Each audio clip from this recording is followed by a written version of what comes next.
মুক্তি, নজর লাগা, জাদু টোনা, বশীকরণ বা বানজানিত সমস্যা থেকে মুক্তি পেতে কুরআনের কিছু নির্দিষ্ট আয়াত ও সূরা রয়েছে। এগুলো নিয়মিত পাঠ ও আমলের মাধ্যমে আল্লাহর রহমতে আরোগ্য লাভ সম্ভব। আপনি যদি ইউটিউব ভিডিওর জন্য একটি মূল ভূমিকা চান, তাহলে নিচে একটি সুন্দর ইসলামিক স্টাইলে রচনা করা হয়েছে। ইউটিউব ভিডিওর জন্য মূল ভূমিকা। ভিডিওর সূচনা বাণী। বিসমিল্লাহির রহমানির রহিম। আপনার শরীরে অজানা জ্বর, সবসময় ব্যথা, চোখে লাগা, জাদু টোনা কিংবা বশীকরণে ভুগছেন, বারবার চিকিৎসা নিয়েও আরাম মিলছে না। আজকের ভিডিওতে আমরা জানব কুরআনুল কারীম থেকে সেই শক্তিশালী আয়াতগুলো, যেগুলো দ্বারা আপনি ইনশাআল্লাহ মুক্তি পেতে পারেন এই সকল দশ বিপদ থেকে। কুরআনের আয়াত ও সূরাগুলোর তালিকা। সূরা ফাতিহা। আয়াত সমস্ত রোগের জন্য শিফা হিসেবে পরিচিত। দিনে সা বা মা বার পড়া যেতে পারে।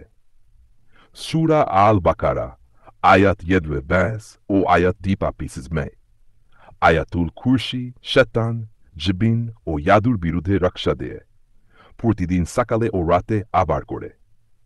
সূরা আল ইখলাস, সূরা আল ফালাক ও সূরা আন নাস, এগুলো তিনটি সূরা মিলিয়ে রুহানি খাল তৈরি করে, সকালে ও রাতে তেইবার করে।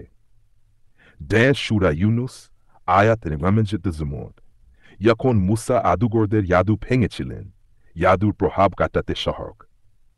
সূরা তুবাহা আয়াত বাত্তাক, জাদুর বিরুদ্ধে শক্তিশালী দয়া। জাদু বা বশীকরণে পড়ে থাকলে পড়া উত্তম। পড়ার নিয়ম: পরিষ্কার অবস্থায় অজু করে পড়বেন, ধীরে ধীরে তিলাওয়াত করবেন এবং ফুং দিয়ে শরীরের ওপর স্পর্শ করবেন বা পানিতে ফুং দিয়ে খাবেন। নিয়মিত আমল করলে ইনশাআল্লাহ উপকার পাবেন। ইউটিউব ভিডিও শেষে বলার জন্য, ভাই ও বোনেরা, কুরআনের প্রতিটি আয়াতেই আছে শিফা। আপনি যদি বিশ্বাস নিয়ে এগুলোর আমল করেন, আল্লাহ আপনাকে সুরক্ষা দিবেন। ভিডিওটি ভালো লাগলে লাইক দিন, শেয়ার করুন, আর আমাদের চ্যানেল সাবস্ক্রাইব করতে ভুলবেন না। পরবর্তী রুহানি সমাধানগুলি আপনি পেতে পারেন ইনশাআল্লাহ।